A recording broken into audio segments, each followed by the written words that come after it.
नमस्कार. कसे आहात आपण? मैथिलीज फूड स्टॉपमध्ये आपल्या सगळ्याचं मनापासून स्वागत. खूप दिवस झाले व्हिडिओ टाकायचं म्हणते, पण तब्येत ठीक नसल्यामुळे वेळ झाला नाही. तोंडाला चव नाही म्हणून आज मी ही चटणी केली आहे आणि तुम्हाला शेअर करावीशी वाटली म्हणून करते. अतिशय पटकन होणारी चटणी आहे. 5-6 बॅडगीच्या मिरच्या किंवा काश्मीरी लाल मिरच्या. आता मला एवढा वेळ नाही म्हणून मी ह्या उकळलेल्या नाही आहेत गरम पाण्यात, तशाच मीठ घालून जाड्या भरड्या कुटून घेतलेल्या आहेत मिक्सरवर. पल्स मोडमध्ये किंवा एकवर फिरवायचं आहे. हे बघा, अशी पेस्ट झाल्यानंतर त्याच्यामध्ये 8-10 लसणाच्या पाकळ्या आणि अर्धी वाटी ओलं खोबरं घातलं आहे.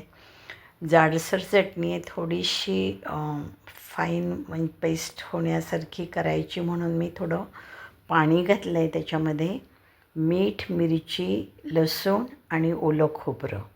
थोडासा लिंबाचा रस घालायचा आहे, कारण लाल मिरची किंवा नुसत्या मिरच्या जास्त आणि तिखट तोंडाला चव नसल्यामुळे आपण खातो तर पोटात आग पडायची शक्यता असते. लिंबामुळे ती पडत नाही. तर असं हे सगळं मिक्सरवर वाटून घेतलं आहे. एकदम मस्त वाटलं गेलं आहे. जर तुम्ही मिरच्या गरम पाण्यात उकळल्या तर त्याचा लाल रंग पूर्ण त्या पाण्यात येतो आणि साधं पाणी घालायच्या ऐवजी तेच पाणी घालायचं. मग ती चटणी एकदम लाल अशी छान दिसते. बघूनच तोंडाला पाणी सुटतं आणि तापामुळे काय होतं, बिलकुल खायची इच्छा होत नाही. अन्न समोर आलं, भाजी मसाल्याचा वास आला की सुद्धा असं नको नको वाटायला लागतं. त्याच्यावर हा अतिशय छान उपाय आहे. तुम्ही भाकरी किंवा पोळीबरोबर जर तुम्हाला अन्न जात नसेल ना, ही चटणी करून बघा आणि फक्त पोळी भाकरीबरोबर थोडीशी चटणी खा. बिलकुल पोटात आग पडणार नाही, उष्णता होणार नाही, पण तोंडाला जबरदस्त चव येईल. आता मी ही वाटलेली चटणी एका डब्यात काढून घेतली आहे. खोबरं ठेवलं होतं त्याच डब्यात काढली आहे. आता एक काम करायचं आहे.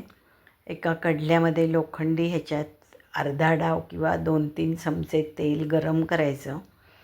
त्याच्यामध्ये मोहरी, जिरे, हिंग, हळद एवढंच घालायचं. मोहरी चांगली तडतडू द्यायची. कच्ची राहिली की ती कडू लागते. आणि पूर्ण तडतड असा आवाज बंद झाला की मगच त्याच्यामध्ये जिरे आणि हिंग घालायचं आहे आणि गॅस बंद करून टाकायचा आहे. मग हळद घालायची. हळदसुद्धा तुम्ही नाही घातली, जर पाणी उकळून घालून मिरची घातली असेल तर हळद नाही घातली तरी चालते. मी इथं घातली आहे थोडीशी हळद. आणि ही मिरची आहे, म्हणजे ही फोडणी आपल्या चटणीवर ओतायची आहे.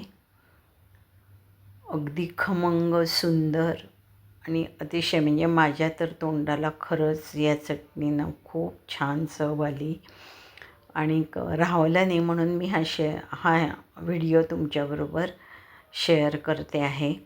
जर तुमच्याही तोंडाला चव नसेल, तुम्ही नुकतेच आजारातनं उठला असाल आणि तुम्हाला तुमची चव परत हवी असेल, तर अगदी छोटासा हा घरगुती इलाज करून बघायला काय हरकत आहे ना. उपाय नाही झाला तर अपाय तर नक्कीच होणार नाही, ही माझी तुम्हाला गॅरंटी आहे. चला तर मग कसा वाटला व्हिडिओ? आवडला तर लाईक करायला विसरू नका. तसाच माझा यूट्यूबवरील चॅनल व फेसबुकवरील पेज सबस्क्राईब करायला विसरू नका. परत एकदा भेटू अशीच एक नवीन रेसिपी घेऊन. अर्थात मैथिलीज फूड स्टॉपला जे कोणी सबस्क्राईब करणार त्यांना नक्की काहीतरी नवीन ऐकायला, पाहायला, बघायला व शिकायला मिळणार. लवकरच परत भेटू अशीच एक नवीन रेसिपी घेऊन. तोवर अर्थातच खात राहा, पीत राहा, मजेत राहा, आनंदित राहा. अच्छा, बाय बाय, नमस्कार, धन्यवाद.